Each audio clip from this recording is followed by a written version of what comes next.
Adam Reardon, the deceptive intellect, and of course, Austin Pistolka, the Sultan of Sound. Yeah, that's right, Mike. Let me tell you something, brother. I'm feeling so good after WrestleMania. I'm freaking out, but I'm also a little bit exhausted. But I'm going to get hyped again because we've got a 4-pack of Rays tickets to give away today. Our first giveaway with this whole Rays partnership, baby. Yeah, we'll be giving those away during the sound off. By the way, I hope you're going to give the Bulldog a game ball today for setting you up. How do I not? That was incredible. Holy cow. And the chicken marsala in the media press box, fantastic. I just have this question because I saw Austin tweeting, or not tweeting, but Instagram posts from the press box. And he's like, time to freak out. And I'm going, Mike, you and I are very familiar with press box etiquette. No. But not for wrestling. Not for wrestling. That's right. Why it's not a real sport. They said that you could cheer in the press box. Yep. We asked around. We were like, hey, listen, we're used to professional press boxes here. Are we doing that here? And they're like, no, this is WrestleMania. What the hell are you talking about? Cheer all you want. Good Lord. Like, did you really cheer? Like, was there a guy or a girl that you were rooting for, like, had interest in them winning the match? I mean, I wasn't yelling at the top of my lungs, but I was clapping, and I was like, oh. Like, if somebody did a suplex, I reacted. I wasn't super loud, but I was like, ooh. I did a lot of those. Wow. Sounded like the Alabama Riders in the press box. Huh? Yeah. The Beard Brothers. We also have Kelly Velez in studio training on the board with the professor of production. Kelly, say hello. Good morning, everybody. Good morning. It's incredible. Good morning. We're here. I'm here to make sure that, Austin's all set after this whole WrestleMania weekend. Bringing the reins in. He's doing good. By the way, maybe a little TMI, but I see Austin. I go, dude, what's up with your hair? It's like all over the place. And you know what he tells me, Mike, is that he hasn't showered yet. Yeah, I haven't showered yet. I got home about 1:30, passed out because I knew I had the show coming up, so I tried to get as much sleep as I could, and then I may have slept past my alarm and got in a little late today. Good thing Kelly was here picking up my slack. And on top of I didn't shower, Austin, I mean, you got him set up with the tickets, which is great, Mike, but next time if you get him some accommodations at a place that, I don't know, has a shower and some air conditioning, he camped out. I did. I absolutely did. Just me in a tent.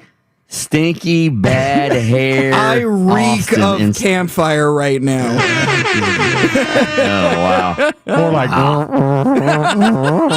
listen, the chicken marsala is moving through me, okay? You're lucky you're on the other side of the glass. Thank God. We have a lot to get to today. We're going to get Austin's WrestleMania report. Obviously, we got NBA to talk about, got some college football, the spring games over the weekend. We're going to get to that, but let's start with our Orlando zone. That's right.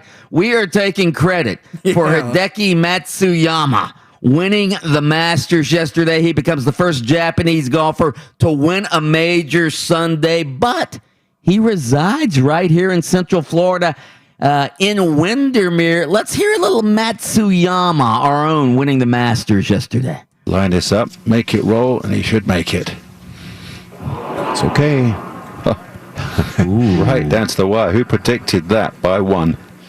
Matsuyama is Japan's first Masters champion.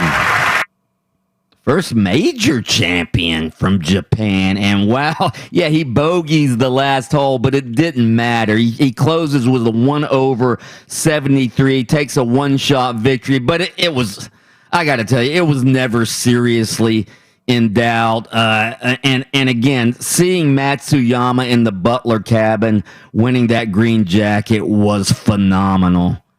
Dustin would be honored if you placed the green jacket on our newest champion, Hideki Matsuyama. Congratulations. Thank you. Congratulations, Hideki. Thank you.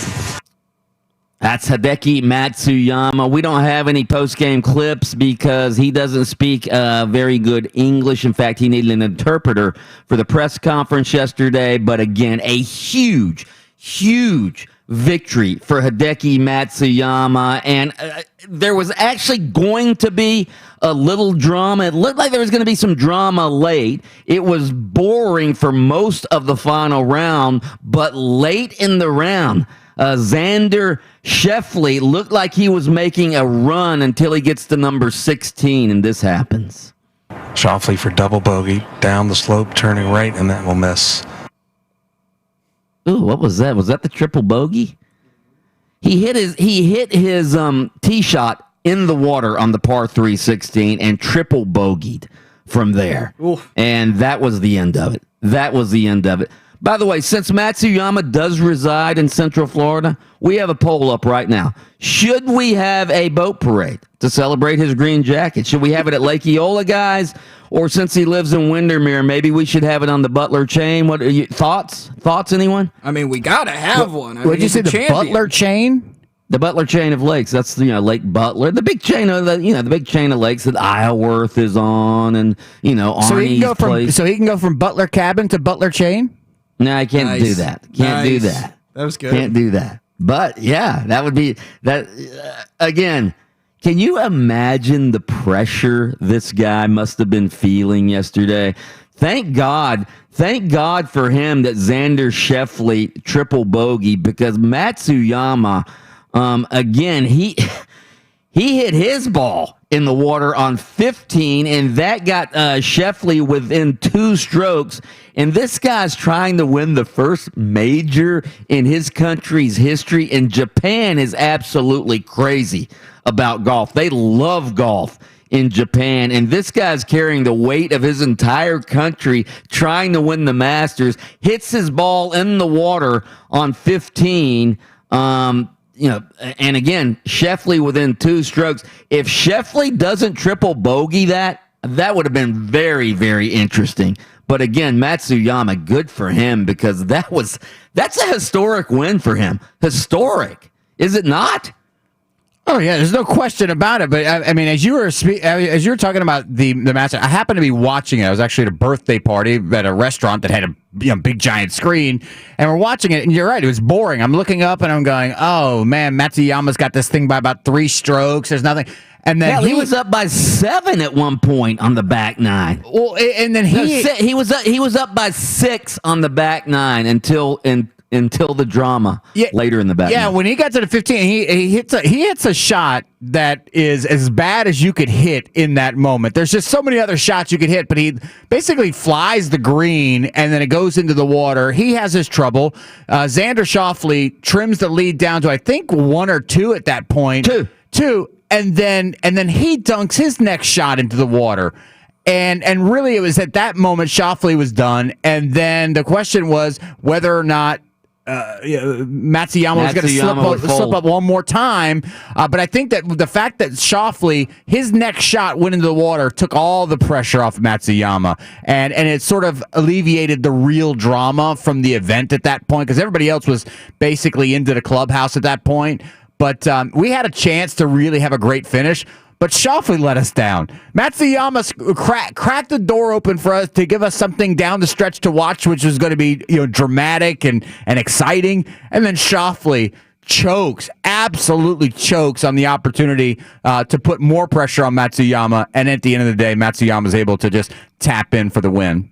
I'll tell you what, early in the round, Will Zalatoris, this guy is a wisp of a man. The man without a Wikipedia page. Yeah, this guy he weighs about $150, all right? He's like, again, I don't know how tall he is, but he weighs about $150, rail thin, has about a 28-inch waist. But this guy, he made a run early on Sunday, but then he sort of faded and then came back. But this guy, he was unbelievable. Again, he weighs about $150, and he hits the ball a mile.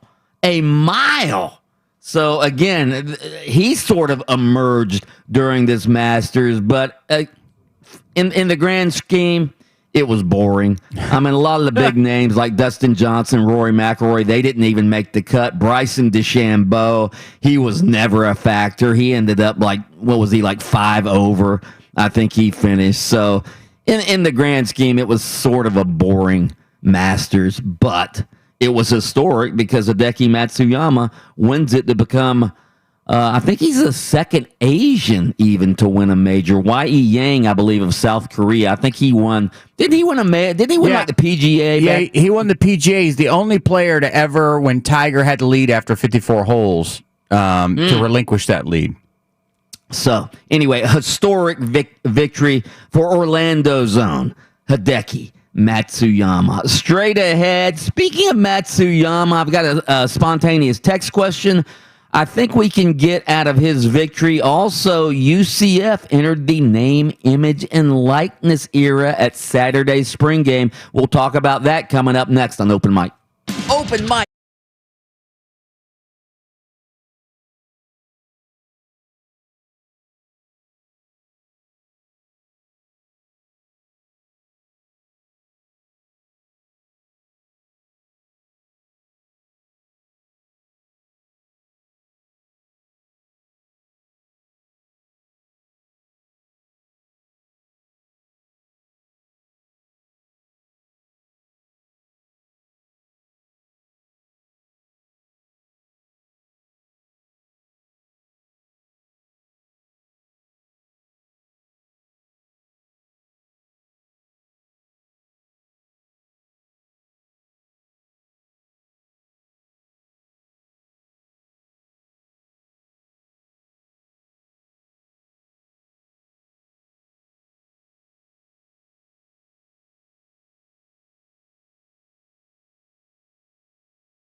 All right, Austin.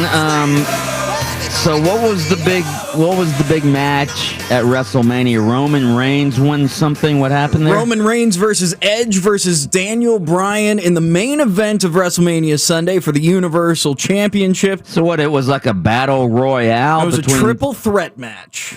Okay, gotcha. And it seriously was so awesome. I've been an Edge fan my entire life, and I seriously never thought I would see his injury. What are you laughing about? Hey, it's still real to me, damn it. Isn't Edge getting sort of old? So, is actually, interesting thing, 10 years ago to the day, he was told he was never allowed to wrestle again. He had main evented WrestleMania the night before, and then the next day he was told, you're not allowed to wrestle, your neck is too bad. And 10 years later, he is wrestling for the So was this his return after 10 years? So he returned last year. He was at last year's WrestleMania. He was at the Royal Rumble. He was the Royal Rumble winner this year. And it was just so incredible to watch. It was so much fun. And then on top of it, Daniel Bryan has had concussion issues, and for a while he had to retire because of his concussion issues. And it was just it was so, the story itself was so cool, and the match super delivered. So you also saw history, I saw on Saturday night, where Bianca Belair and Sasha Banks made history as the first black women to duke it out at a WrestleMania. To main event a WrestleMania show, and that match also delivered. It really was a really cool sight to see, and the crowd was super into it. It was limited capacity, 25,000 people, but man, it was just cool to see. I know you guys don't watch wrestling, but I've watched wrestling some wrestling the past year, and what they do at the Amway Center is cool. You know, with the fans with webcams and all that sort of stuff, it's cool, but it doesn't feel right. And so seeing fans in front of these wrestlers, it really was cool to see and cool to be a part of. I'm sure there was a lot of social distancing going on. Everybody had masks on, all of that. Totally. Right? Definitely nobody was relaxed on all that. Definitely. Sure. Wow. All right, here's my spontaneous text question idea, okay? Spontaneous text question of the day. So we were just talking about the historic Masters victory by Hideki Matsuyama, becoming the first Japanese golfer to ever win a major, only the second golfer from an Asian country ever to win a major. All right, how about this as a spontaneous text question? How would I word this? How about your favorite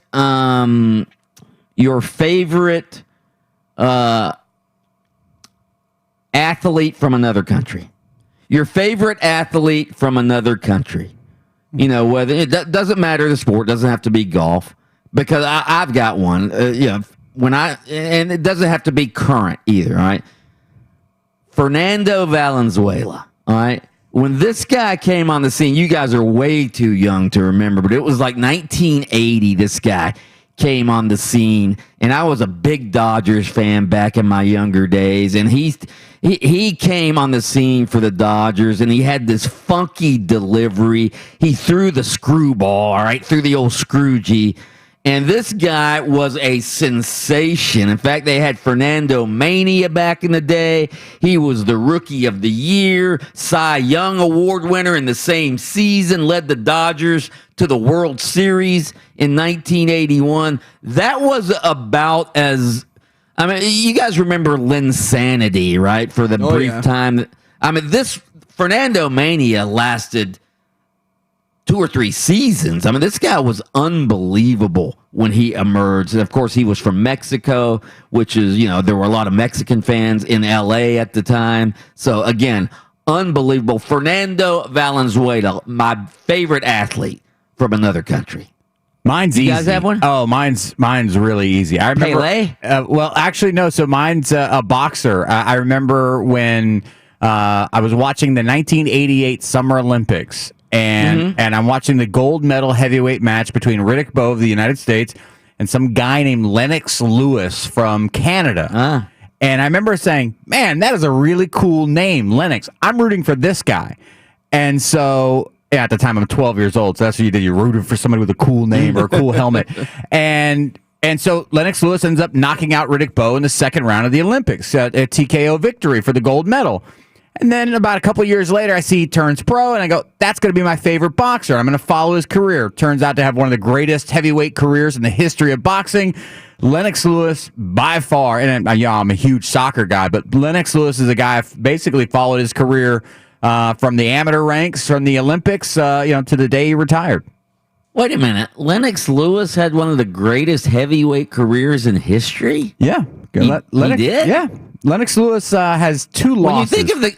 When you think of the great boxers, does he really come to mind? Well, I think as an American, you're sort of predisposed to put Muhammad Ali's, the Rocky Marcianos. I mean, would you say Evander Holyfield had a great career?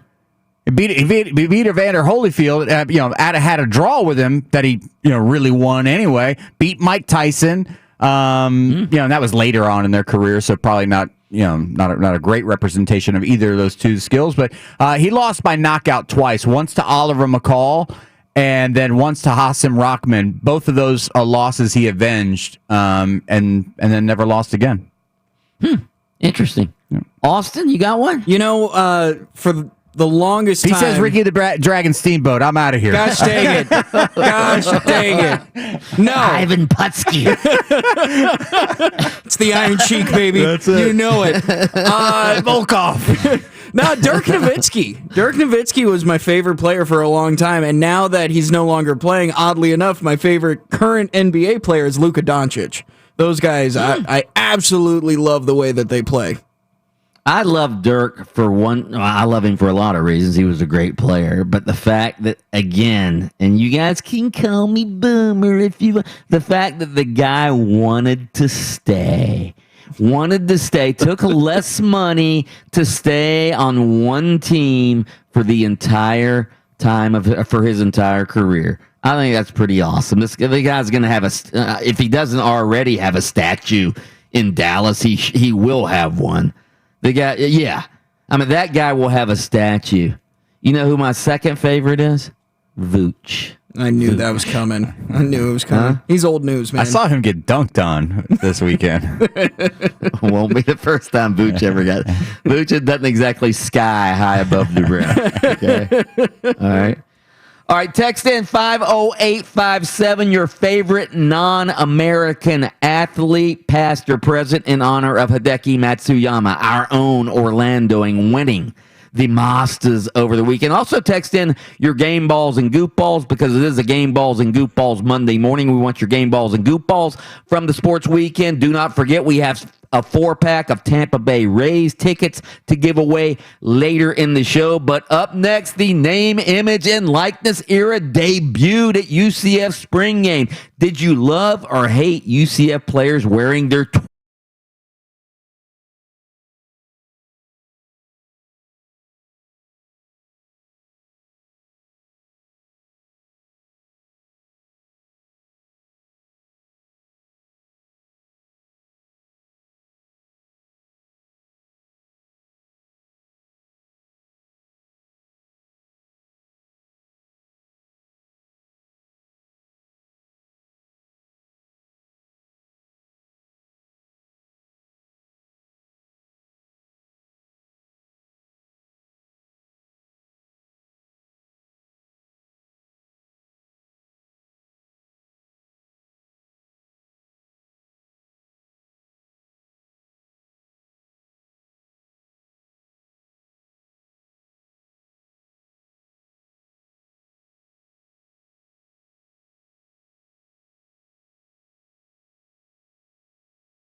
was a time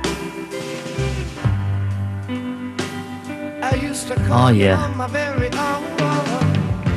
Love a little Lionel Richie getting down.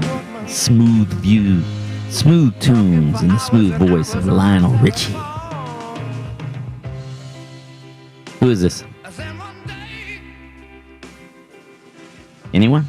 Is anyone listening to me? Sorry, we're being talked to. I forgot. We're streaming now. Live We can't- stream, yeah. Oh, the guy got a week off of live streaming, got lax on the music requirements of YouTube. Ah, that's right. Yeah. That's right. I'll have to show Yes. Kelly where the rejoin music is now. Whoops. Sorry, folks. Running on a little late sleep right now. Yeah. All right. Our spontaneous text question today was your favorite non-American born athlete. You can text those into 50857. Dikembe Mutombo. Somebody just texted in. Ichiro Suzuki. Somebody just texted in as well. Keep those coming in. 50857. Very interesting UCF spring game over the weekend, a new era of UCF football. And I'm not just talking about Gus Malzahn, the Gus Malzahn coaching era. I'm talking about the name, image, and likeness branding era started at UCF on Saturday. UCF's players did not have their names on the backs of their jerseys during the spring game. They had their Twitter handles or their Instagram handles, whichever. And it wasn't Dylan Gabriel throwing passes on Saturday. It was @ Dylan Gabriel throwing passes for UCF. Gus Malzahn talked after the game about, hey, there's a new era here, and we're going to embrace it. Here was Gus Malzahn talking about the Twitter jerseys. Whose idea was the jersey, and have you guys hired any sort of firm to like? No, that's against the rules as far as that's concerned. But no, it was just an idea within our staff. We got a very creative staff that we're all on board. You know, when we say that we believe the future of college football is here, that's just the first step. And just trying to look ahead, and I think it was a good thing. You say you're embracing name, image, and likeness as the future of college football. With the way legislation is going, you really don't have a choice, though, right? We'll see. I mean, I don't know if anybody knows the answer to that. And we're going to be within the NCAA rules and everything we do, but we're going to be prepared. And like I said, I mean, you look at 322,000 living alumni, and the average age is 36, 72,000, and they're all on Twitter. You know, I mean, some of these big schools, you know, their average age of their alumni is 65 and they're on Facebook. Okay, so we got a big advantage. Okay, my mom's on Facebook. You know, she checked it last night. Matter of fact. That was Gus Malzahn talking about, hey, I think this is, again,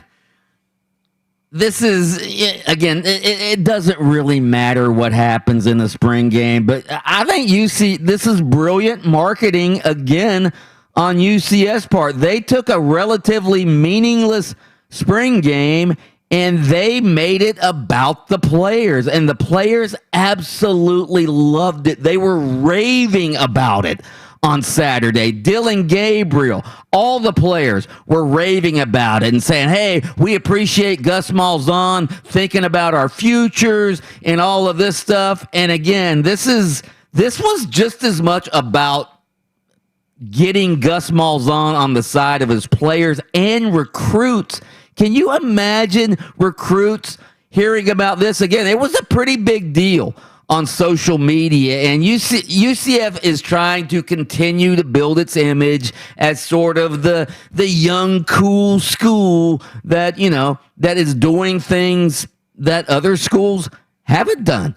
And I don't know if they're going to do it during the fall when the regular season starts, but just hearing UCF's players on Saturday, I met Ryan O'Keefe, wide receiver.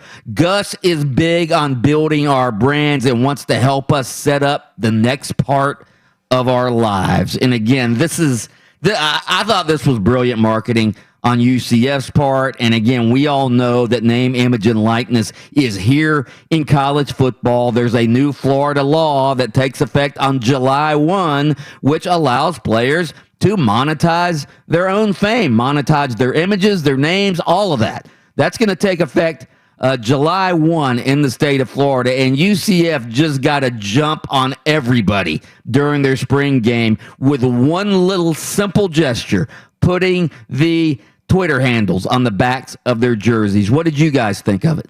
Well, I mean, for me, it's what you mentioned. It is, trying to portray the image, especially to recruits. Hey, we're young, we're hip, we're a coaching staff that's not afraid to ride that cutting edge or sort of be out to the forefront of what it is the NCAA is allowing us to do, and why not choose here? And I think it's a great move, and I think it's a move. I think I read on Twitter somewhere somebody responded and said Tulane did this like 3 years ago. Temple. It was Temple. Okay. Yeah, but nobody gives a damn about Temple. Right. Yeah, but that had nothing to do with name, image, and likeness. Right. Well, I mean, it was still promoting those kids and their own, brand or their own image, which is fine. But you're right. It carries a little bit more weight because it's UCF. Gus Malzahn has pushed enough of the right buttons with the billboards and the branding and the imaging of the university's football program. Hey, the future is here. Young people. This is a young, up and coming program. We're the next Florida State. We're the next Miami. We're the next Florida. Come here, be a part of this. And I just think I think it's a great move.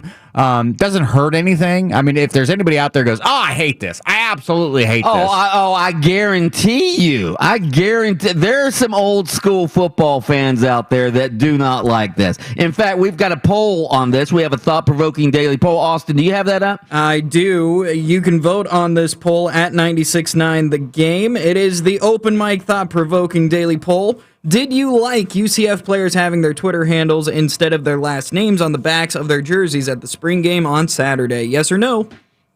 I'll guarantee you there are a lot of old school fans who are going to vote no on this. And again, it doesn't matter. All that matters to me is I don't even see the last names on the backs of the jersey. You see the number. You see the number, and then you look in there. Then you look. If you don't know who the player is, you look in the program or whatever, your roster sheet, and then you find out. But but marketing, I think it's brilliant by Gus Malzahn, Terry Mahajer, the UCF marketing department. Whoever thought of this? This is almost as brilliant as Danny White claiming the national championship. I was just concerned that maybe there was a guy or two on the team that had a Twitter handle he couldn't put on the back of his jersey for family purposes. We all have that one friend that's like, dude, I'm not sending you an email there, okay? I don't need that in my contacts list.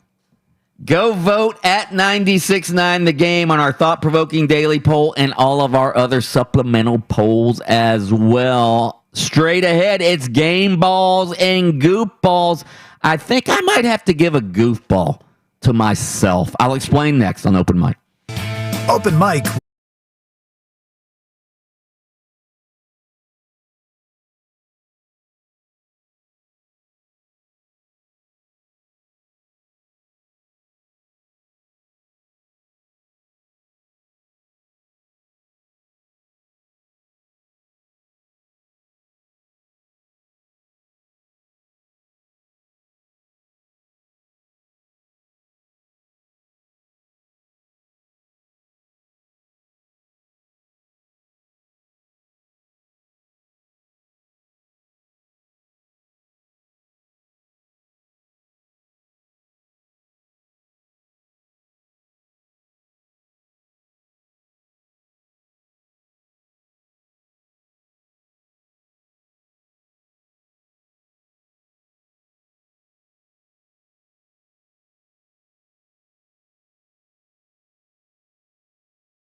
others flopped. We got flops all over the place. It's time for Game Balls and Goofballs on Open Mic.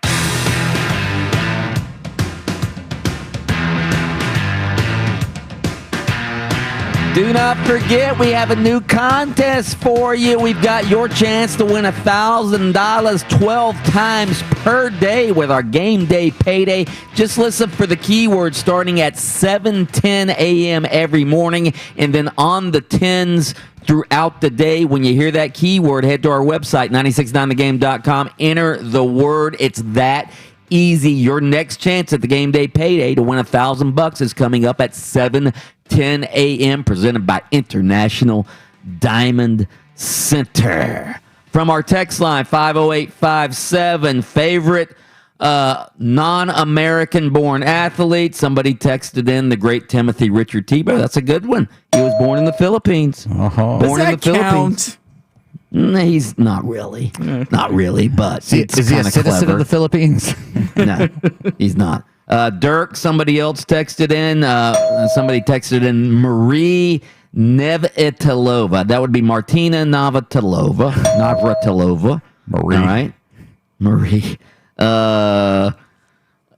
Somebody else texted in, the Paul Feinbaums of the world will hate what UCF did. You know that. Paul Feinbaum hates whatever UCF did. Are you already a guest on his show coming up? Like, has he called you? Has he reached out and been like... No, but I hope he does. Because I love the spar with Paul Feinbaum. Somebody texted in, thought this was a team game where you were supposed to care about the name on the front of the jersey more than the one on the back of the jersey. See? Weak sauce, boo. It's true. It's true. I totally agree with that sentiment. I think I should have no names on the backs of the jerseys. Yeah. I think O'Leary did that one time. He took the names from the backs of the jerseys.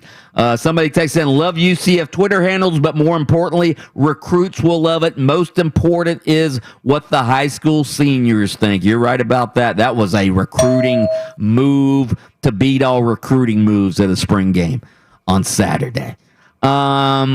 All right, game balls and goofballs, text them into 50857. You can give us a call, 407-916-8255. I fear I'm going to have to give myself a goofball here. All right, so UCF spring game on Saturday. You know, you watch the game. They actually had a press conference after the game, an in-person press conference and not a Zoom call press conference. So, you know, we're all, a bunch of reporters are sitting there asking Gus Malzahn, UCF's coach, questions. I mean, you guys have been in press conference settings before. So near the end of the spring game press conference, you know, it's at the end of the press conference. Sometimes you just throw out some off-the-wall questions to sort of try to make some small talk with the coach and all that. So I attempted to do that at the end of the press conference, and here's how that went. You get vaccinated? No. You got it? I don't know. I don't know yet. Gus, campuses might open for recruits starting. Okay, there you have it. Yeah, I don't know if you're... So I said, hey, did you get vaccinated? Just thinking, hey, yeah, I got vaccinated. Get my second shot coming up on Saturday, or I just got my... You know, we're at the end of a pandemic. We're all trying to get out of it. You know, this is normal now. Yeah. So I thought he would go, yeah, you know, I thought that would be the answer, but then he said no, and then I made the mistake of asking the follow-up question, are you gonna? I'm not sure. Yeah. That's a big goofball for me. That was the most awkward moment of the press conference. Yeah. I'm sure. All because who is the guy who broke in there real fast to change the subject real quickly? Give that guy a game ball. Play that again. Play it again real quick. You get vaccinated? No. You got it? I don't know. I don't know yet. Gus, campuses might open for recruits starting. Gus, I don't know who that was. The lunch menu on Monday, Gus, is what? Meatball subs. All right, great. It might have been Brandon Helwig of UCFsports.com. I couldn't quite because it wasn't that clear of an audio. I couldn't quite make out who that was. Who was trying to bail me out. Wow. Yeah, goofball to me for that. So Anyway, I mean, it would have been so much easier had Gus been like, "Yeah, man, I got it done 2 weeks ago. It's no big deal." But no, Gus just sounds like a guy who didn't have one and certainly wasn't planning on getting one at this point. Also, I don't think that's goofball worthy. Okay, You don't? No, You don't think I deserve a goofball for I that? don't think so. Because you're a reporter, there's a pandemic that is going on. I think this is a viable question. Okay. His response made it awkward. Okay. That's not on you. So I'm like sort of stuck in the middle on this. I'm sorry, and believe me, I've been vaccinated. I'm pro-vaccine. But it almost feels like a bit of a personal question. It feels like a personal question. I agree. I'm giving myself a goofball, even though Austin. I appreciate you not giving me a goofball. In fact, I'm still waiting for my game ball. Well, from if you keep asking for it, I can't spontaneously give it to you, Mike. Okay, all right, I won't ask again. All right, let it sit for a little bit. I promise. You'll be getting a game ball eventually. Obviously, Hideki Matsuyama, Orlando's own, deserves a game ball for becoming the first Japanese golfer to ever win a major yesterday. A historic moment in golf. Let me hear the sound of him getting the green jacket again. Dustin would be honored if you placed the green jacket on our newest champion, Hideki Matsuyama. Congratulations. Thank you. Congratulations, Hideki. Thanks. Dustin Johnson, I had to hang around till Sunday after I missed the cut to do this. And then he bolted right after he put it on, and he was like, all right, bye, later. Had his private plane waiting to get out of town. In fact, he probably left on Friday and just flew back in real quick on Sunday to present the green jacket. So again, huge deal for Hideki Matsuyama.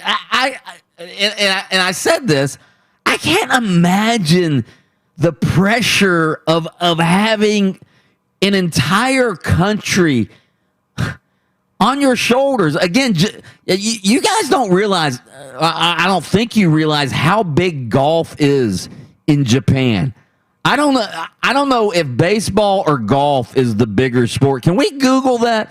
Because I think golf is bigger in Japan maybe than it is in the United States. And for him to become the first Japanese golfer to win a major was enormous. And the fact that he carried that pressure down the back nine of the match, thank God Xander Schauffele folded on number 16, or that would have been very, very interesting coming down the stretch to see what Hideki Matsuyama would have done.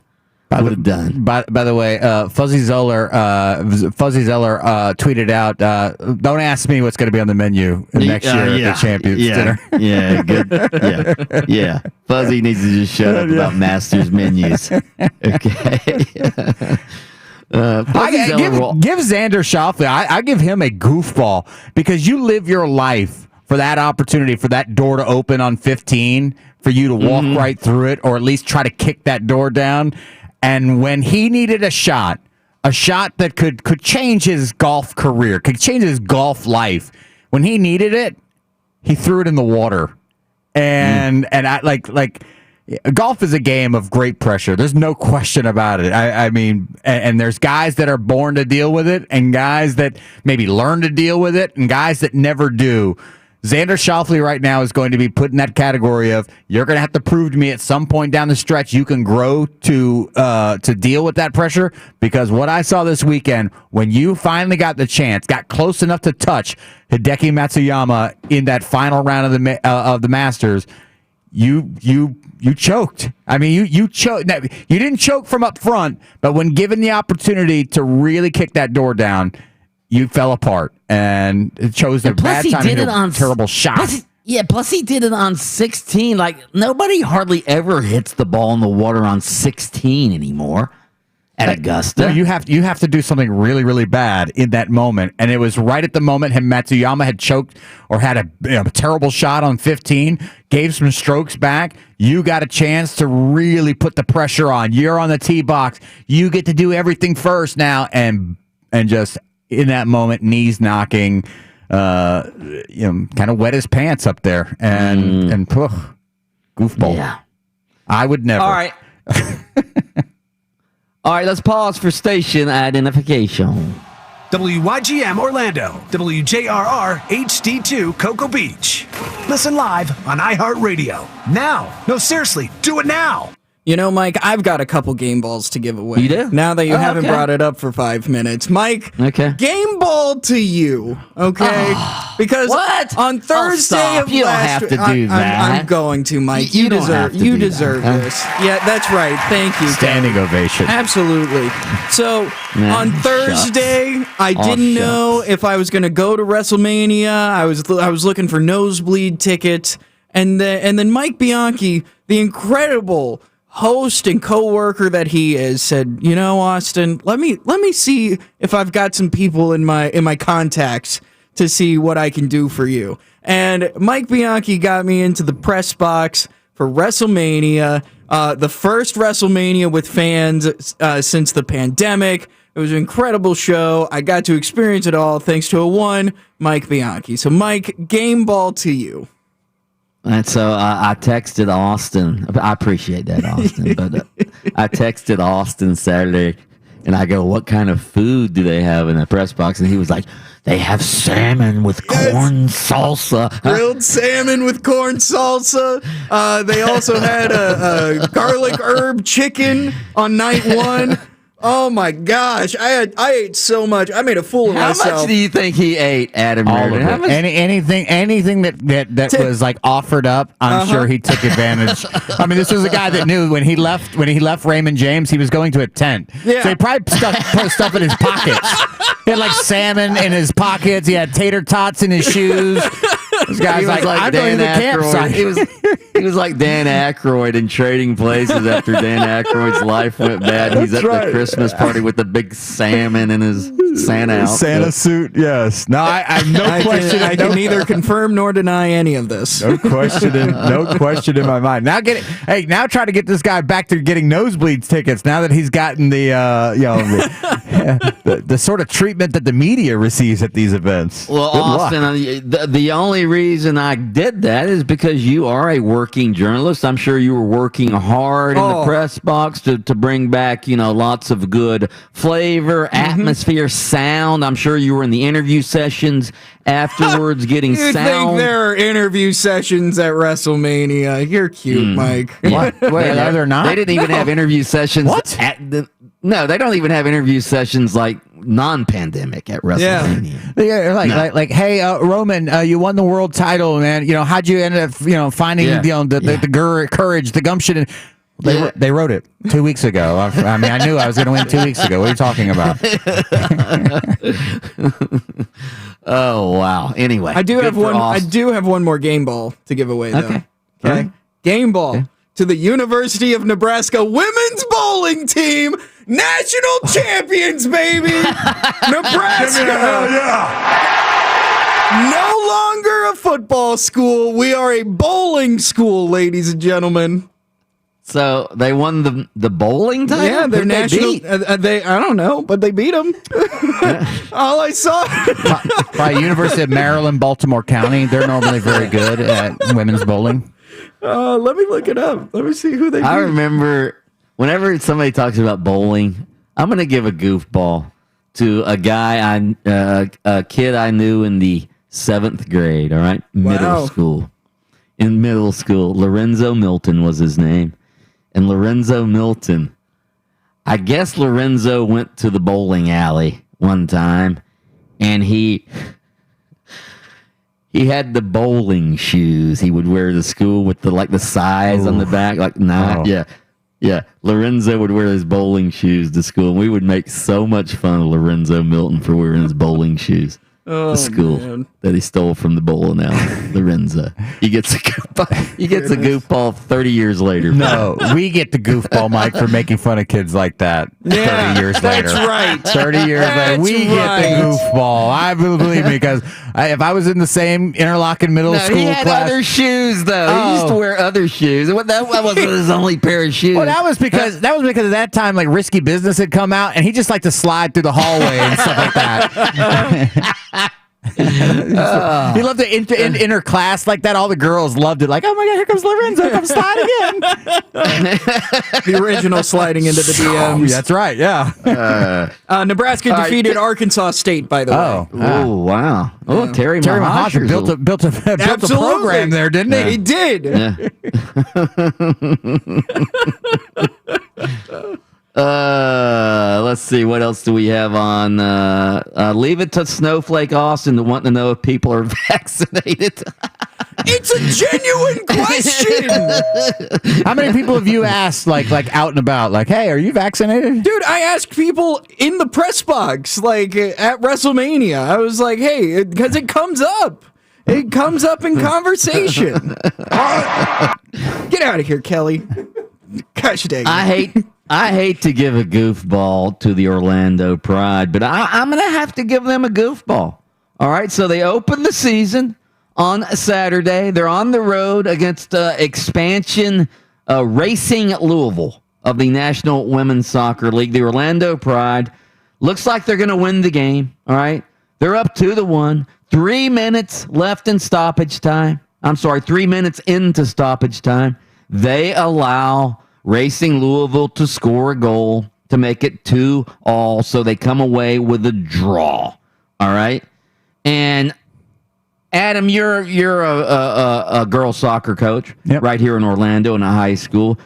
Isn't it time? And I wrote a column about this before the season over. Isn't it time for the Orlando Pride to actually do something on the pitch? And again, they've been great role models in the community. Marta, Alex, Morgan, a lot of Sydney LaRue, Ashlyn Harris, a lot of big time stars on the team. Isn't it time for them to do something on the pitch? Because they've been disappointing on the pitch since their inception 4 years ago. Yeah, no, I mean, I don't think there's any question about it. When you look at some of the name brand, high level players that we have here in Orlando or have had in Orlando, that you'd expect better results from this team. And I think now that we see on the men's side, Orlando City taking that big step forward to the playoffs, and sort of the excitement around that program, and where they've gone. That, yeah, you'd like to see the Pride sort of follow suit. And, look, you drop points on the road. You had 3 points locked up. You ended up with 1. Now, if you take that as a learning experience and the coaching staff and the players recognize, here's what we did wrong, let's fix that, and then you can kind of move forward from it. Maybe it becomes a teaching moment.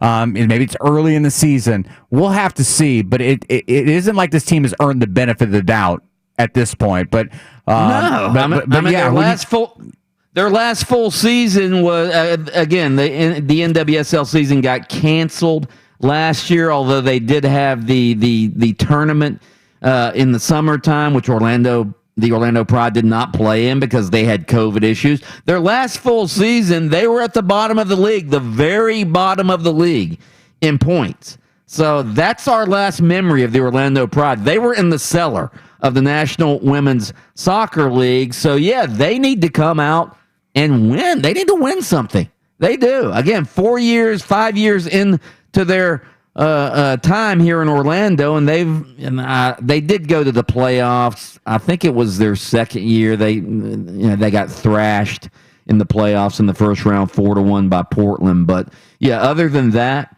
they've done nothing. They've done nothing on the pitch. Again, great role models in the community. They fought for equal rights. They fought for equal pay for women athletes. They've done a lot for gay rights for athletes as well. So they've done a lot in the community. They've spoken out for causes, but they need to start doing something on the pitch. By the way, I'm ashamed of you, Austin Pistolka. Oh, no. I'm ashamed of you. You gave a game ball to the Nebraska bowling team, all right? But you did not give a game ball to your man, Mo Bamba? Mo? You didn't give Big Mo a game ball, a career high 21 points, baby. Yeah. Hit the music. Yes. No, you don't get the music. Game They ball, got brother. blown out. They did get the blown Magic out. got blown out. 121. Now, what was the score of the game last night? They lost by like 124 to 87. Oh, it was 124 to 87. You get no magic music. You get no magic song for that. Oh my God! A game where the Magic Center scores 20 plus and they get beat by 30 plus. Where have we seen that before? Back when Vooch was here, did the same thing. Vooch had been holding Mo Bamba back all these years. Who knew? Absolutely. That's Austin's claim. That is Austin's claim. The Magic 17 and 36 now. I believe they've lost 5 in a row. They are now 2 and 7 since the roster renaissance. But I'm sure So they're doing their part. They're doing the. I'm sure doing guys exactly what they like need to be Brandon doing. Kravitz and Austin Pistolka, they think it's fun to watch the young guys develop. You know, Oh, it's Mike, so you're much forgetting fun. one thing. You're forgetting one thing, and it's that What? we don't. Well, I don't know what Brandon does. I don't actually watch the games, but I take a look at the stat line and look at the highlights and go, "Man, Mo Bamba looked pretty good." I'm not sitting through a loss. You kidding me? I want winners. The only way where this trade will be an absolute, when they rearrange the roster, will be an absolute flop is if we get to that draft lottery and then like 3 teams jump in front of them, with like less balls, and then all of a sudden now you're drafting like 6th or 7th, and you're going, man, we really wanted one of those top 3 picks. Now we get guy number 7 in the draft, which we've tried so many times before. We need to pick 1, 2, or 3 in this draft. I'll tell you what, as a fan, there is nothing better. There's nothing better than watching your team lose by 40, but you get to see the young guys develop and grow right before your eyes. That's so much fun as a fan. It's almost like the Magic have 2 developmental teams, the one in Lakeland and the one here. Like, oh, look at these young guys developing. All right, straight ahead, we're going to get to the sound off. We have all sorts of sound we're going to play for you, and we are going to evaluate and analyze it. That's next on Open Mic.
That is the sound of music. Do not forget, after this segment, we have a 4-pack of Rays tickets we are going to give away. By the way, somebody on the text line, didn't Alex Morgan get busted for public intoxication? Role model, question mark? So she got a little hammered at Epcot. I'll give her a break on that one. All right, what do we have, Kelly? Sound off. Just continued growth, like you said. I mean, I thought, Thursday's practice was one of his best practices that he's had. So, that should happen, with more repetition, just that comfort, that understanding, he's a very seasoned player. You see the same thing with Jordan.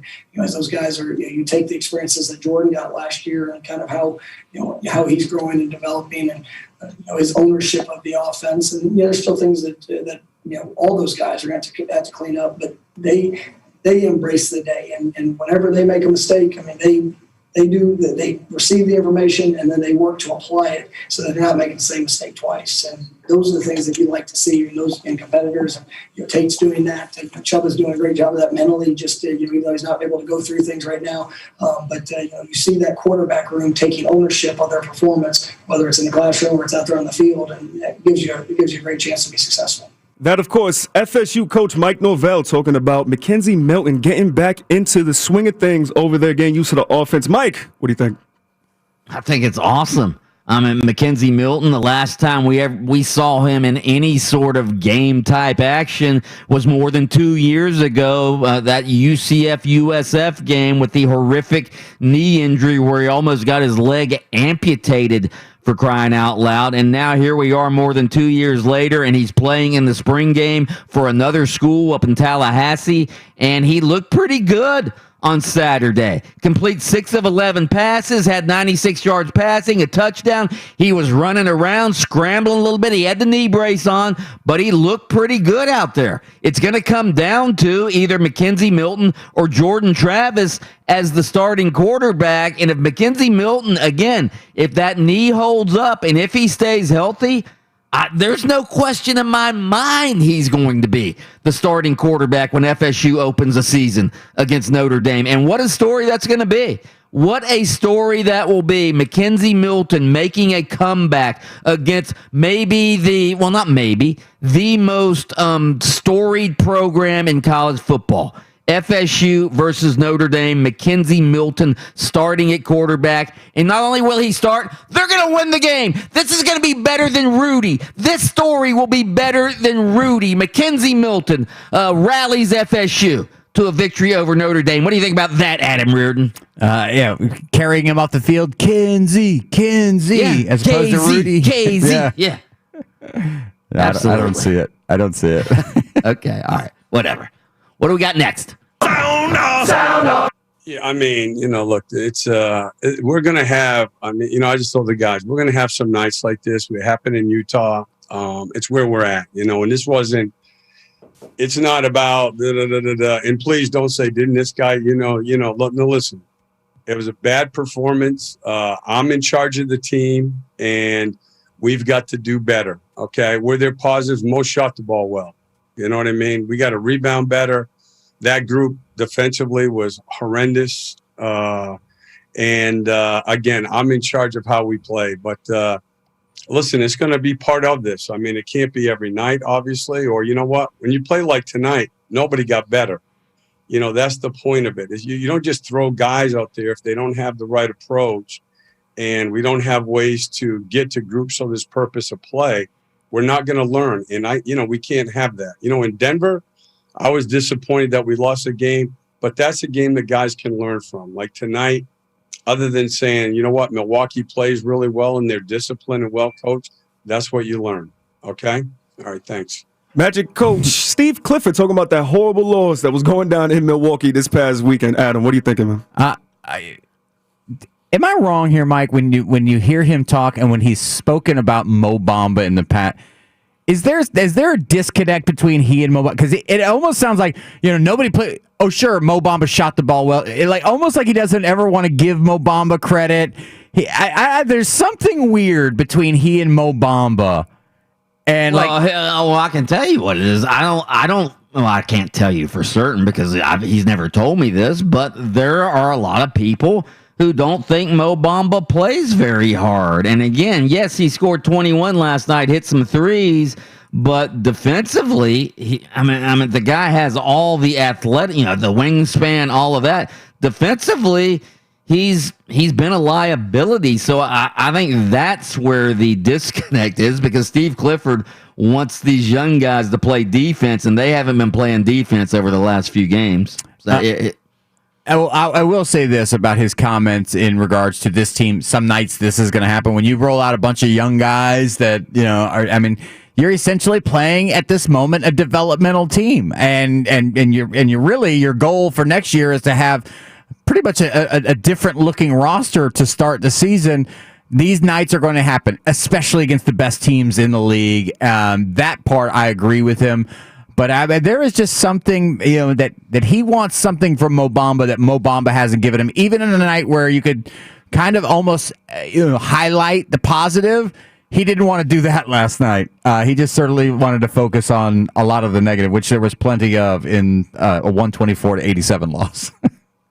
Sound off. I was coming in hot. I was feeling good. Hideki surprisingly went for the green on 15. So I felt like he gave me a little bit of hope there, and maybe a little hyper aggressive there on 16. I've been told so many things by so many veterans. Play the winds you feel.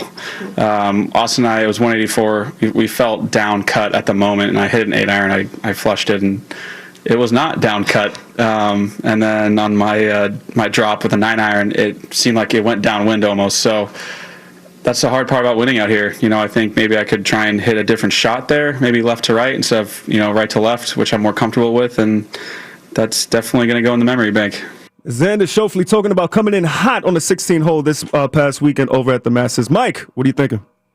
Oh, God. Par 3, 16th hole. He pulled to within 2 strokes. The pressure is on Hideki Matsuyama, who just dunked the ball on 15, and he has a chance to really put the squeeze on Matsuyama, and then he hits his tee shot on a par 3 into the drink. Are you kidding me? And play the beginning of that clip again real quick. I was coming in hot. I was feeling good. Right there. Hideki. I don't want to hear any laughing.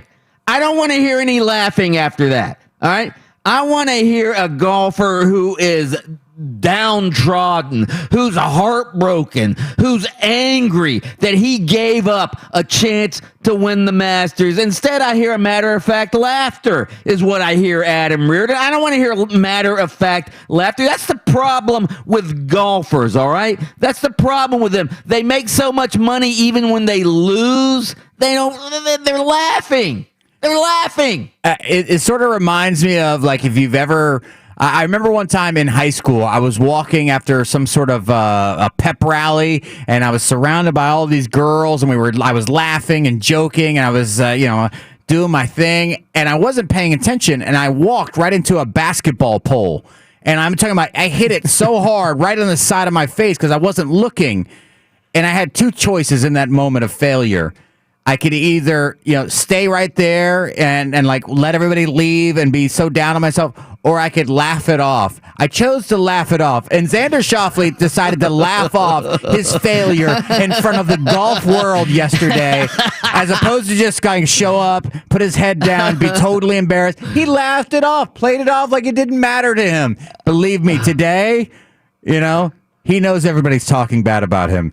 It's bothering him today. Just like it bothered me in the 9th grade at Largo High School when I walked face first into a basketball pole around Terry Griffin. And I knew that was the end of my chances there. That is the sound off. All right. Sound off. Hold on, Mike. Before you say straight ahead, there we go. There we go. We got a 4-pack of tickets to tomorrow's Rays game. Just for you. Give us a call, 407-916-8255. Caller number 4 is going to get this 4-pack of tickets. That is right. Head on over to the Trop tomorrow to watch the Rays. It is going to be fantastic. 407-916-8255 for that 4-pack of tickets. Mike, now continue on with what you were saying. All right around the corner, new developments in the Deshaun Watson case. We'll get into that next on Open Mic. More Open Mic up next. Coward.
Our spontaneous text question of the day in honor of Hideki Matsuyama winning the Masters to become the first Japanese golfer to ever win a major. Your favorite non-American or favorite athlete from another country. Mine was Fernando Valenzuela. Adam Reardon's was Riddick Bowe. No, Lennox Lewis. Lennox Lewis. Oh, Riddick Bowe. Lennox Lewis from Canada. Yes. Riddick Bowe is his biggest rival.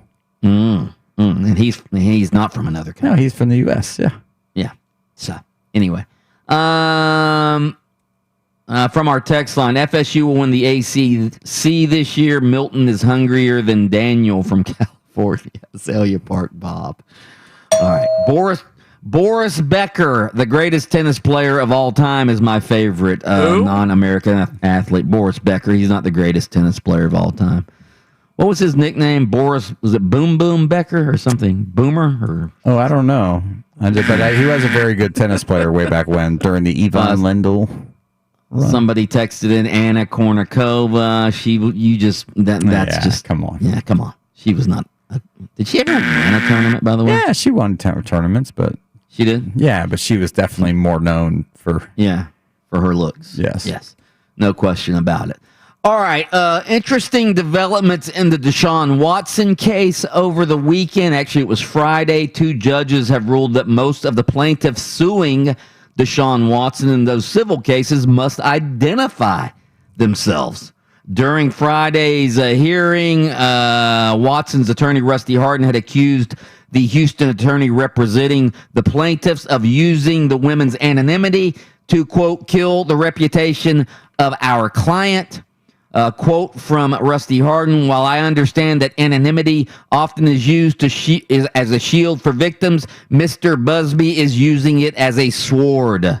While shielding his clients from public scrutiny, Mr. Busby continues to use their anonymous allegations to destroy Mr. Watson. This is simply not right, and we look forward to resolving these matters in court. Well, the judges ruled that yes, most of the plaintiffs are going to have to identify themselves, and this is going to get really ugly, guys. I mean, it's already ugly. It's already ugly. And now that the identities of the women is going to be known, you know how this is going to go. All right, I talked to one lawyer friend of mine, all right, over the weekend, and he says the strategy now, and again, this is according to him. I know nothing about legal strategy. But he says Deshaun Watson's attorney, originally he didn't know who he was fighting against, and that's one of the reasons that he didn't really have much of a defense. Now that the identities are going to be known, you know what he's going to do? He's going to go after the character of the women. That's going to be the strategy now, and it's going to get ugly.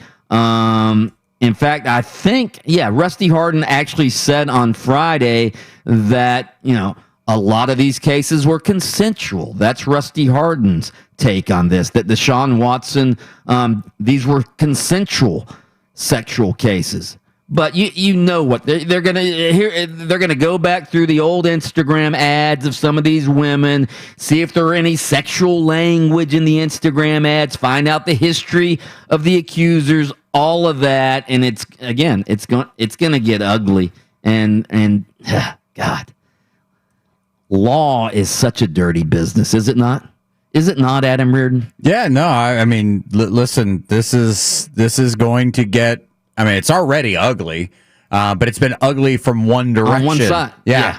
And now that these names are going to be known now, and they're going to know who to target and who to sort of combat in this, it's going to get twice as ugly. And then you're going to get to a situation: do both sides now want to see this thing all the way out to completion?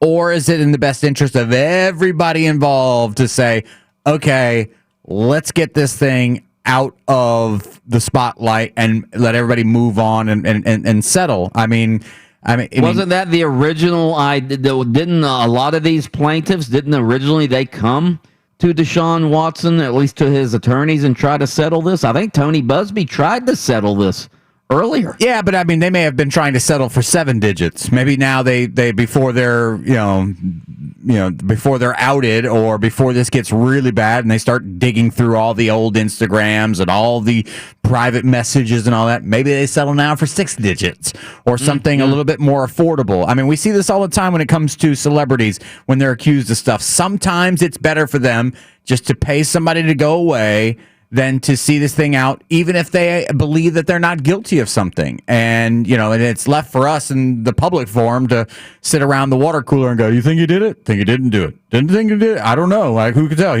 Well, why would you settle out of court if you didn't do it? Because it's better for you want it to go away. You want it to go away, and that may be the decision that we see here. And to me, it's a pretty big win for the defense here, or at least for Deshaun Watson, for his attorneys to say, "Listen, we want to know who we're fighting against. We want to know, these allegations that are coming out, and then we want to be able to combat that." And the fact that they got that. Whenever you're dealing with these things, whenever the defense lawyer asks for something and the judge says, "Yeah, no, we agree," that's always good news for the defense team. Yeah, it's hard to defend when you don't know who you're defending against. God, did you see the Houston Chronicle reporter? You want to talk about a goofball? So Aaron Wilson, he covers the Texans for the Houston Chronicle. All right, so he went on a Boston radio station. What's that big station up in Boston? WEEI. Yep. Mm-hmm. So he goes on but this is like a few like 2 or 3 weeks ago.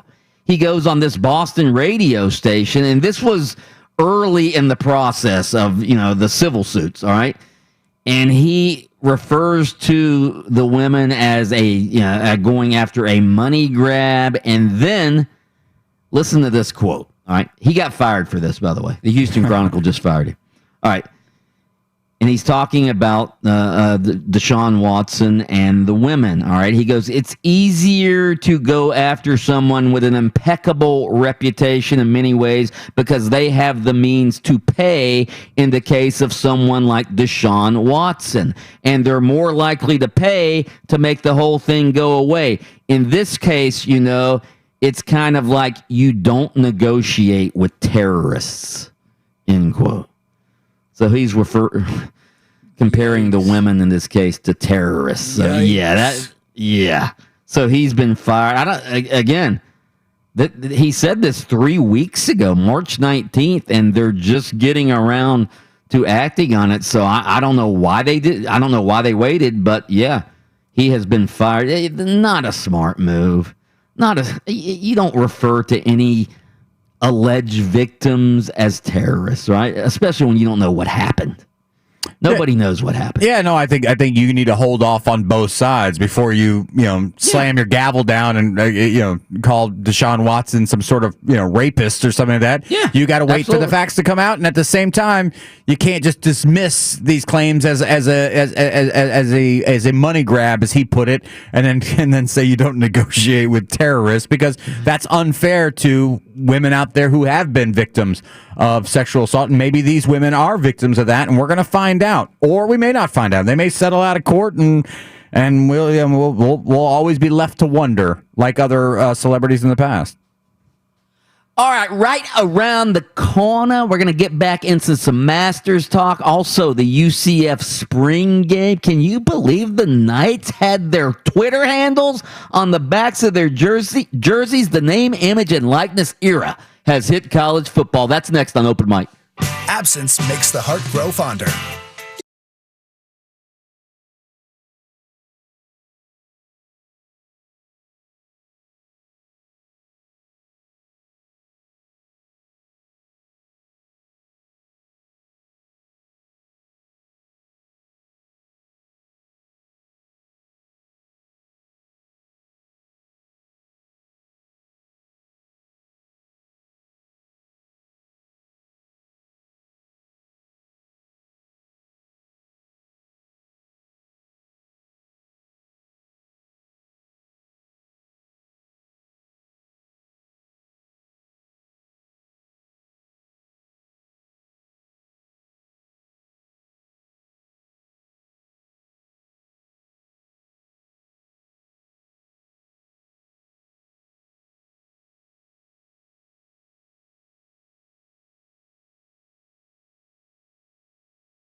Bianchi's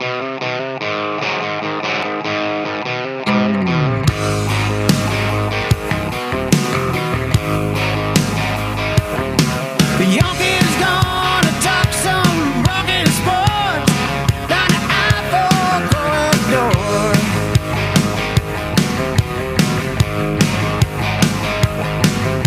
So get your motor running. Time to put the pedal to the floor.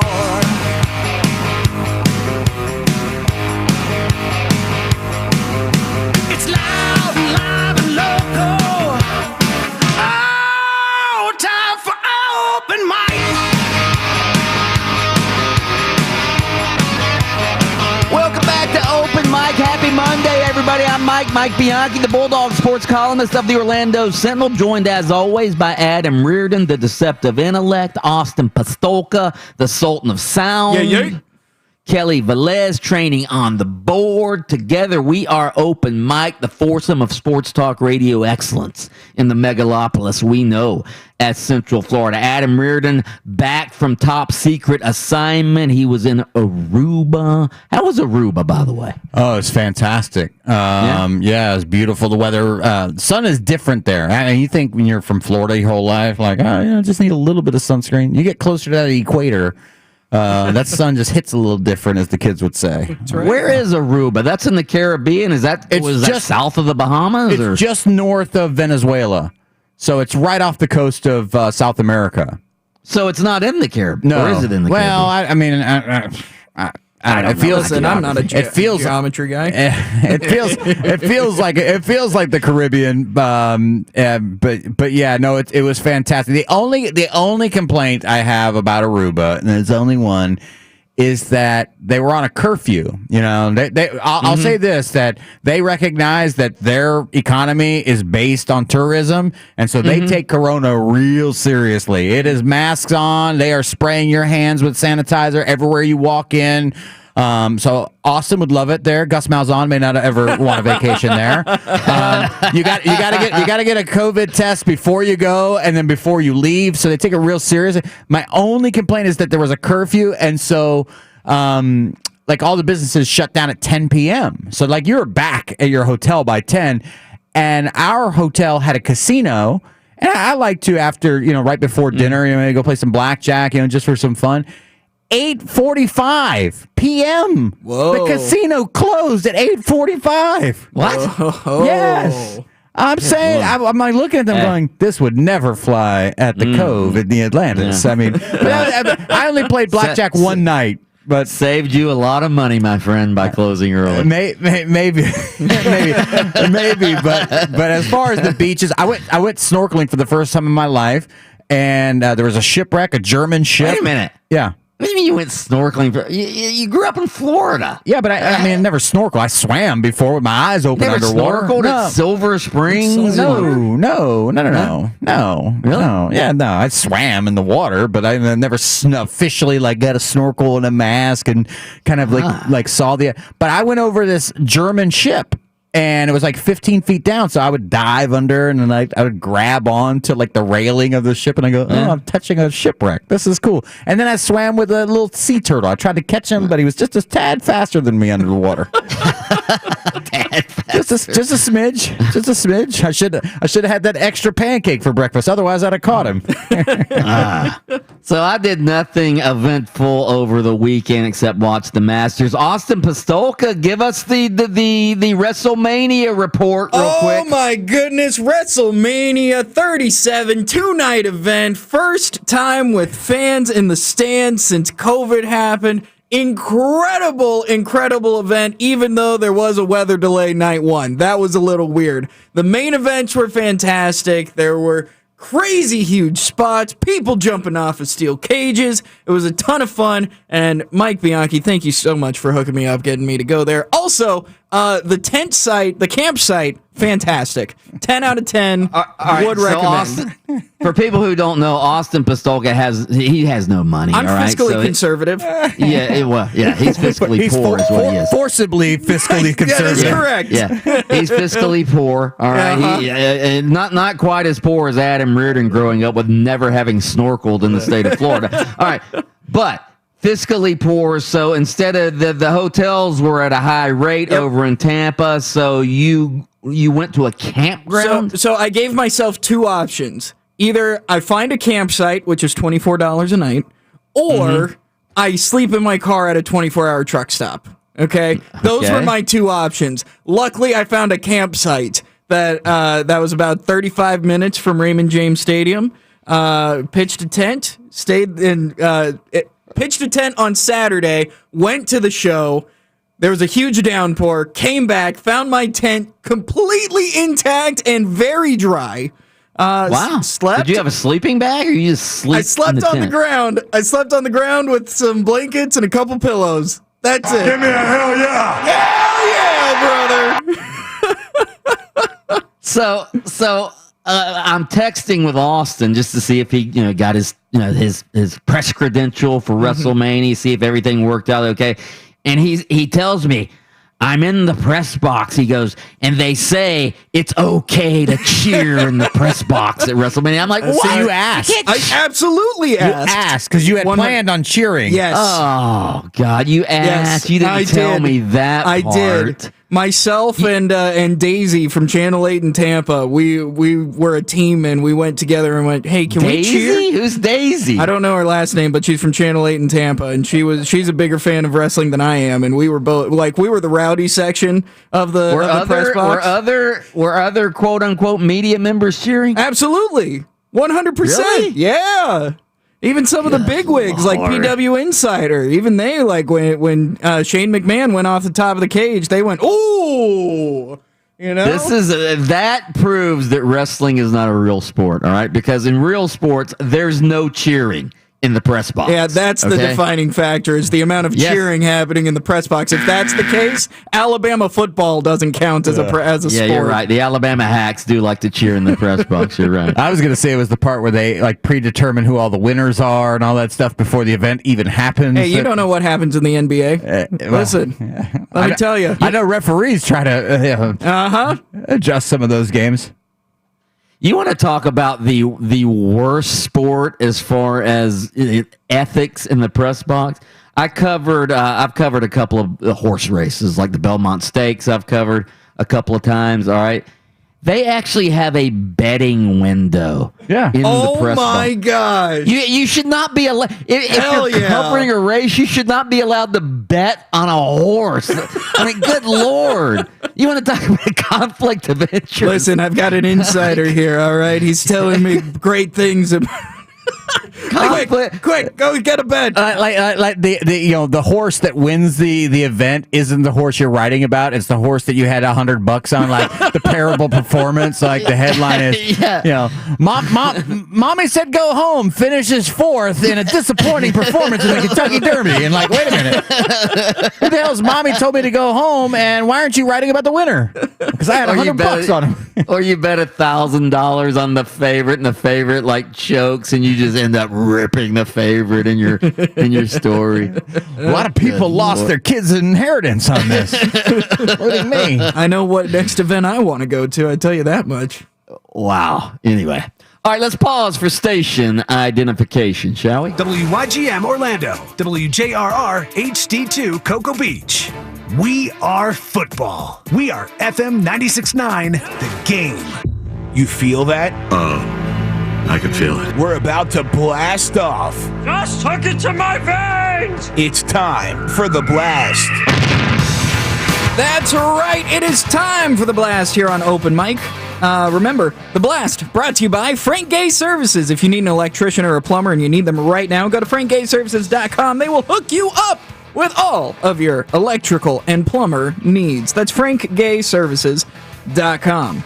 Hey Austin, on the Gus Malzahn vaccine question, get Kelly to play that clip after you ask. Hey Kelly, be ready to do that. Okay. I didn't hear him the first time. Hey Kelly, listen, that clip, have it ready. It's coming up in a little bit.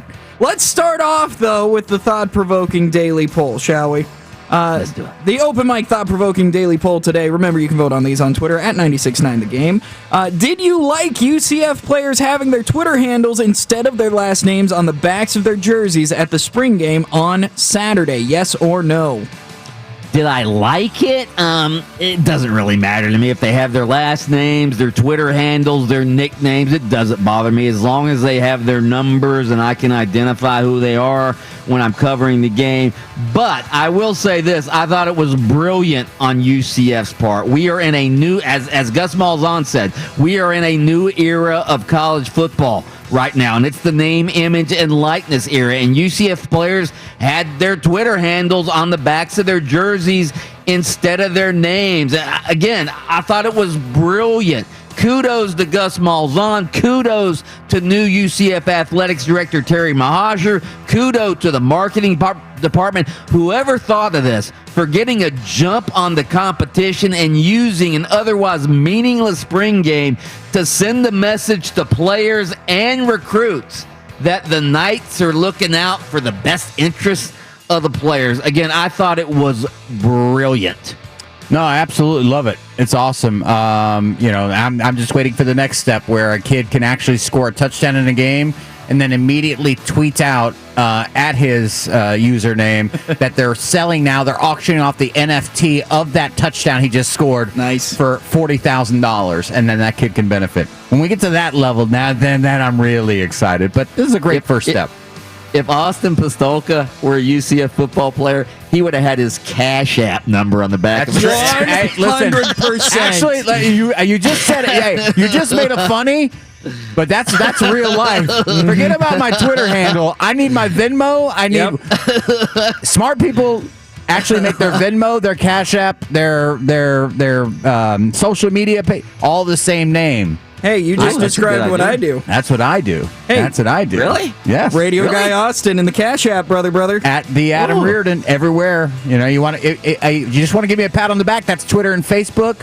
You want to send some cash? That's Venmo and Cash App and now Zelle. You can check it out there too. The OnlyFans coming soon. OnlyFans, yeah. 66% of the vote says yes, they did like it. That's a higher percentage than I thought it was going to be. I'm going to be honest.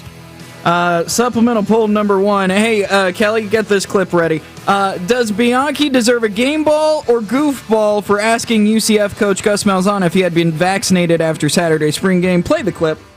You get vaccinated? No. You got it? I don't know yet. Kansas is my open for Game ball or goofball, Mike?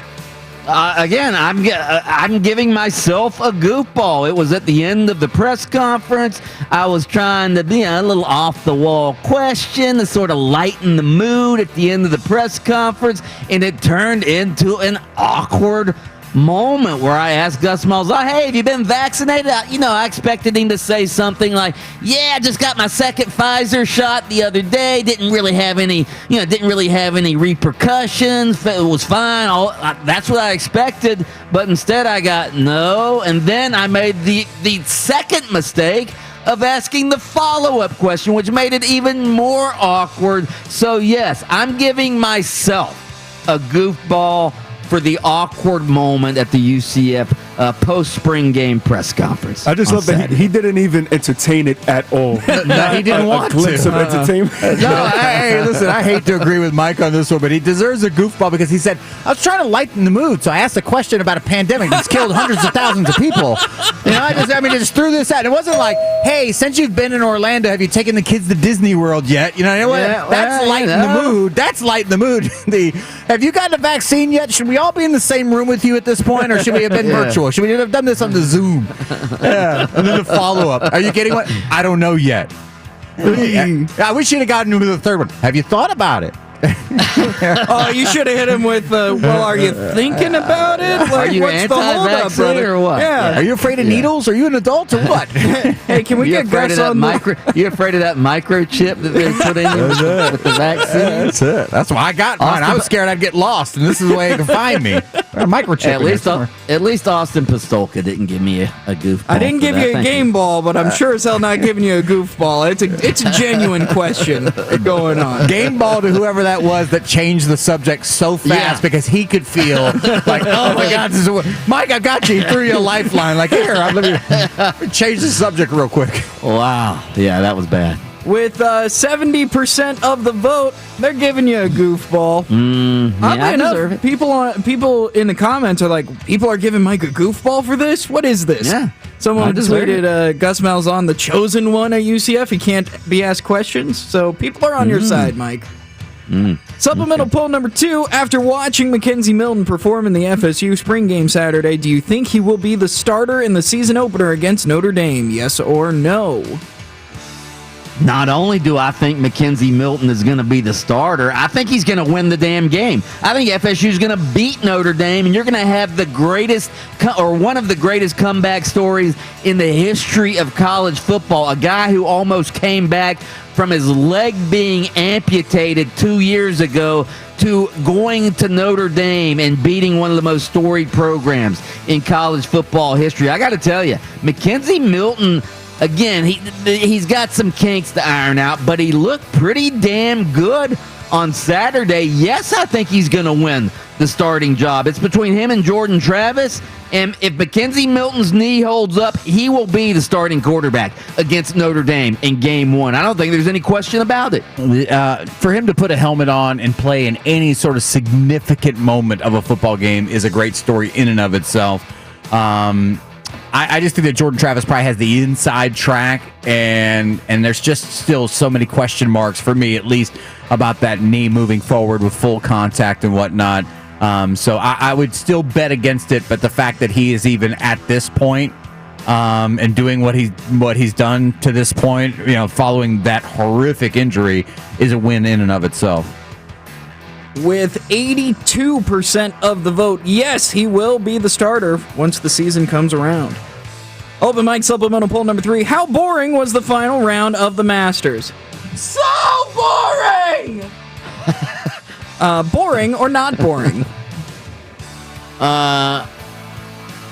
I'm going to just go boring. I mean, it got a little interesting later in the back nine. I mean, Hideki Matsuyama was running away with it. He was 6 shots up on the back nine, and then he hits the ball in the water on 15, and it looked like Xander Schauffele was going to make a run at him, and then Xander Schauffele on the very next hole triple bogeys by hitting his ball in the water. But even though Matsuyama only won by 1 stroke, it was never really in question in my mind. So it was boring in my book. Yeah, no, it was boring. It had a chance to get interesting there at 15 and 16 when Matsuyama makes his hits a ball in the water at 15, opens the door for Xander Schauffele to walk through it. Instead, he stubs his toe on the door jamb there and falls flat on his face and embarrasses himself. And then it was never ever in doubt at that moment because Matsuyama then sort of got his wheels back on the ground. And then just what about Wispy Will? The Wispy Will Zalatoris performing well yesterday. Will Zalatoris weighs about as much as your calf muscle. All right. Yeah, I think you're right on that. I'm telling you this, and I've told people this story. I played a round of golf with Robert Streb, who's on the PGA Tour. He's won on the PGA Tour. This was back when he was on the Hooters Tour, and I'm telling you, the guy was 5'8". 145 pounds and combusted about 45 to 50 yards further than me. Not that I'm a big hitter, but I'm a big boy. And I was always just amazed that this little tiny guy could hit the ball so far. Their equipment and their technique makes them otherworldly. I mean, you got big, strong guys that go to Top Golf, and they're like, watch this, I can hit it to the fence. This little tiny guy can just hit it about 330 yards, and you're like, wait a minute, how's that happening? You couldn't beat my sister in an arm wrestling match. How are you hitting the ball so far? I don't get it. It's all in the hips. It's all in the hips. That's right. Was that Billy Madison? That's right. That's right. Fun fact, Will Zalatoris now has a Wikipedia page. I just looked it up. He now has a Wikipedia page. Well done, young man. What's his size? Does it say on his Wikipedia? It says 6'2", $165. But if you're 6'2", 165, you are rail thin. Right. Yeah. No, his waist is like 28 inches. I'm convinced of it. I don't put it past him, but 165 pounds, that still could be it. I don't know, 6'2", 165 is skinny. It is skinny. Yeah. Oh, he's rail thin.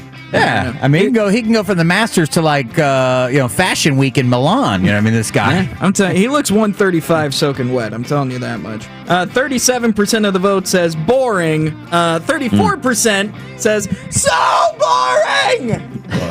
You're welcome. It was very close. Supplemental poll number 4. Since new Masters champion Hideki Matsuyama lives in Orlando, should we have a boat parade to celebrate his green jacket? Yes or no? Absolutely yes. Yes, we don't get to celebrate many championships here in Orlando. He lives in Windermere. The only question is, where should the boat parade be? Should it be downtown at Lake Eola, or because he lives in Windermere, should it be on the Butler chain of lakes? I'm going downtown Lake Eola so everybody can be there. You know how it is at the Butler chain. The hoity-toity Windermere folks, they don't want anybody trespassing on their private property. I'm going Lake Eola Boat Parade. Well, I'll actually be in Windermere next Saturday, so if they can have it there next Saturday, then I can be a part of that, so...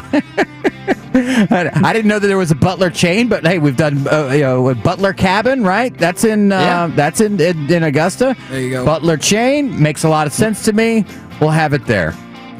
With 55% of the vote, no. Bunch of killjoys on Twitter. Right? Good Lord. Have a little fun. Let's have a parade. And finally, the open mic Would You Rather poll. Would you rather be the lead singer in a popular local band or the bass player for a famous rock band? Oh, that's easy. Stupid.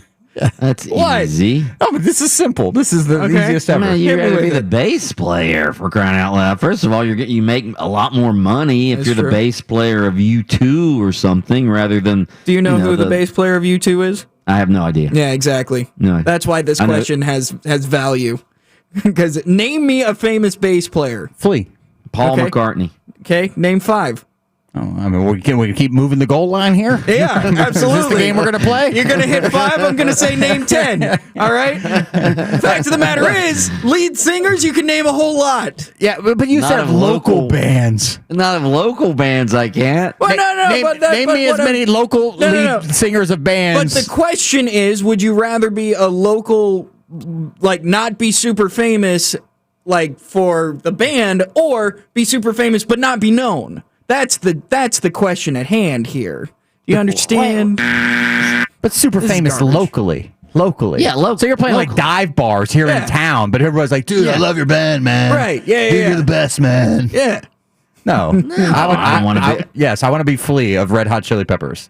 Yeah, because you would be Flea of Red Hot Chili Well, I mean, that's the bassist. I mean, I'm playing by your rules here. I'd much rather be. Goodness. Well, I don't know. I'd rather be Anthony Kiedis. This has got to be 100% bass player for a famous band. It's right? 86%. Yeah. it's a landslide, but it's not that big. That other 14% doesn't like money or worldwide attractive women. Just only locally, marginally attractive women and very little money. All right, that is the blast. Straight ahead, I want to get back into this name, image, and likeness story at UCF, and as UCF started a trend. That's next on Open Mic. Now.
Welcome back to Open Mic. I'm Mike Bianchi, the Bulldog sports columnist of the Orlando Sentinel. Our spontaneous text question of the day is in honor of Hideki Matsuyama winning the Masters to become the first Japanese golfer to ever win a major. Your favorite athlete from another country. Text that in 50857. Somebody texted in Patrick Ewing. Where's he from? Is he from the Bahamas? Oh, I don't know. I got to Google Jamaica, that. no? Where is he? Is it Jamaica? Yeah. Yeah, Jamaica. I think it might be. Yeah, Patrick Ewing. That's a good one. Somebody texted in Tim Tebow earlier, who was born in the Philippines, but he's not. His parents were on a mission. They were on a mission trip to the Philippines. They were actually American citizens. If it had happened 2 weeks earlier, he would have, he wouldn't have been. You know what I mean? Yeah. He's never forgotten his roots. He does go back to the Philippines and perform He does it. In fact, surgeries and all kinds of stuff. Yeah, circumcisions. He also What? So true story. No, true story. Yeah, true For spring story, break. yeah. That's what he used to do. Yeah. Well, that was his thing. Like it was. I know. Not it his was, thing. Other people's, but No, it was part of their, I guess, their mission. I mean, he didn't actually perform. I was gonna say, like, what? Yeah, the Dr. Tebow didn't actually perform but he helped. I guess he helped some of the doctors do it. I don't know. Here's the scalpel. Yeah. Scalpel. Here, Tebow hands him the scalpel. Scissors. Yeah. you know many Gator fans out there wish that was part of their storyline. Like, you're not going to believe who did my sons. We're going to go with either we're going to bring the Moyle in or have the Tebow Foundation roll in here. And that's when I became a Gator fan for life. That's it. All right, I'm going to get back into this name and likeness story. Obviously, it was a pretty big story for a spring game on Saturday that UCF's players came out and they didn't have their last names on the back of their jerseys. They had their Twitter handles or their Instagram handles or whatever on the backs of their jerseys. And for a lot of UCF fans, they were like, what is this? And what it is, I mean, not only did the Gus Malzahn coaching era begin Saturday at UCF, the name, image, and likeness era started Saturday, and it started throughout college football because you're going to see. In fact, I texted Scott Strickland, the Florida athletics director, during the UCF game, and I said, "Are you guys planning anything like this?" And he says, "Not necessarily anything like that, as far as having the Twitter handles, but every school out there is discussing and planning how they're going to deal with name, image, and likeness." And as Gus Malzahn said Saturday, hey, we're going to embrace it. We are going to embrace it. Here was me questioning Gus Malzahn Saturday. Whose idea was the jersey, and have you guys hired any sort of firm to like? No, that's against the rules as far as that's concerned. But no, it was just an idea within our staff. We've got a very creative staff that we're all on board. When we say that we believe the future of college football is here, that's just the first step. And just trying to look ahead, and I think it was a good thing. You're embracing name, image, and likeness as the future of college football. With the way legislation is going, you really don't have a choice, though, right? We'll see. I mean, I don't know if anybody knows the answer to that. And we're going to be within the NCAA rules and everything we do, but we're going to be prepared. And like I said, I mean, you look at 322,000 living alumni, and the average age is 36, 72,000, and they're all on Twitter. I mean, some of these big schools, their average age, their alumni is 65 and on Facebook. Okay, so we got a big advantage. Okay, my mom's on Facebook. She checked it last night. Matter of fact. Those Nebraska alumni, they're on MySpace. They're not even on Facebook. They're so damn old up there. You kidding me? They're still using dial-up internet. They don't know what the hell MySpace is. All of their email addresses end in AOL.com. That's correct. Actually, Nebraska is on the cutting edge of this. If you'll remember, it was more than a year ago when Nebraska actually hired, and I asked Gus Malzahn, have you guys hired a firm? And he said, that's against NCAA rules. Well, actually, it's not. Because Nebraska, a year ago, Scott Frost and the Nebraska program, they hired a firm. They partnered with a company I think it was called Open Doors to help Nebraska athletes build and monetize their social media followings. Quote from Frost back then, "We believe social media is at the core of this next frontier for player development. There's an opportunity for our players that transcends compensation today," blah, blah, blah, blah, blah. What he's really trying to say is the same thing UCF was trying to say on Saturday. Hey, guys, come here, sign with us because we have a way that you're going to be able to make more money than if you sign somewhere else.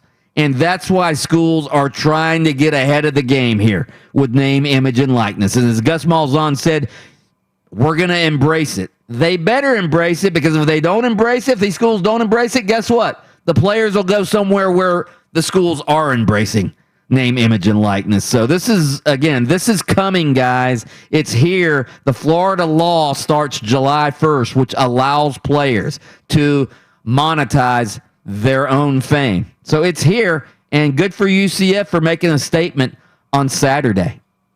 It's awesome. It seriously is super cool to see, and it's great to be a part of the first step, and rather than having to play catch up for UCF, because UCF has been a trendsetter now for a lot of things, and then for them to do this included is awesome. It's great to see.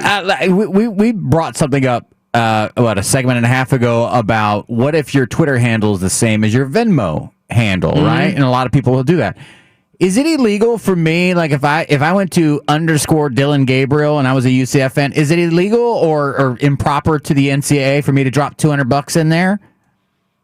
I don't know. I'm not a booster. So. I'm not a season ticket holder or anything like that. If you were a booster, it's probably frowned upon. So what if you're not a booster? You can do it? Yeah. Oh man. That's a question for Mark Daniels right there. It is. There it is. That's a question for Mark Daniels. Right there. Yeah, by the way, if we find out it's not, believe you me, every player that's got their Twitter handle in the back is going to change their Venmo and their Cash App to whatever that is right then. That's a good idea. I'm gonna change my Cash App and to Bianchi Wrights. Yeah. What do you think? Yeah, I think you should. Yeah, if it's available, go for it. Yeah. You think there's another Bianchi out there writing? No. We're live on radio. Someone's gonna snap it up real quick and then sell it back to you. Well, I won't buy anything. You know how cheap I am. Are you tent at WrestleMania cheap? Did you get a little pup tent at WrestleMania? Did you already own the tent or did you buy the tent? I bought the tent. It was $25. So you were $50 and you're gonna in. Keep it. Yeah. And you're going to keep the tent. I'm hanging on to the tent. First of all, I lived in Tampa. You couldn't find a room for $50 in Tampa? No. Not any room? No, not a single room. I looked. $200 a night for everywhere. Wow. Even like a Red Roof Inn or something like that? Nah. Red Roof Inn was, oddly enough, I don't think wrestling fans I think most wrestling fans are as frugal as I am, which means they jumped on the Red Roof Inns. They were